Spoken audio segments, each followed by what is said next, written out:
स्वतंत्रता के इतने वर्ष बाद भी जो बटुकेश्वर दत्त थे, जिन्होंने संसद में जो बॉम्ब कांड हुआ था, जिसमें भगत सिंह और ये दोनों अरेस्ट हुए थे। बटुकेश्वर दत्त जो थे वो बाद में पटना में बड़ी बुरी स्थिति में उनकी मृत्यु हुई।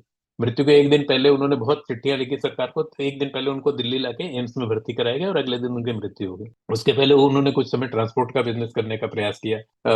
पटना स्टेशन पे ऐसा कहते हैं कि वो कुछ समय बिस्किट बेचा करते थे। 1962-65 की बात है, जब हमारे जो तथाकथित जो स्वतंत्रता सेनानी थे, वो सत्ता में बैठ के मलाई खा रहे थे, अपने अपनी बहन को राजदूत बना रहे थे, विजय लक्ष्मी पंडित को अमेरिका भेज रहे थे राजदूत बना के।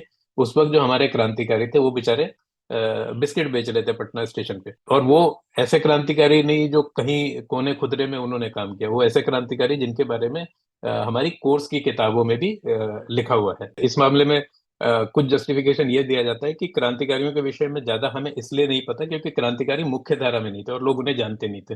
अब इसमें मैंने मनमथ नाथ गुप्त की किताब से संदर्भ लेके लिखा है कि कन्हई लाल जो थे क्रांतिकारी, उनकी जो मृत्यु हुई थी, जो उनको फांसी हुई थी, वो 1908 में हुई थी।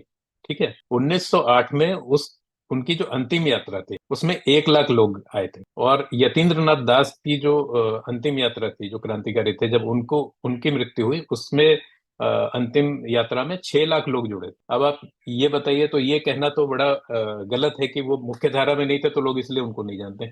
इससे ये स्पष्ट है कि उनकी फॉलोइंग जो थी क्रांतिकारियों की, बहुत मजबूत फॉलोइंग थी।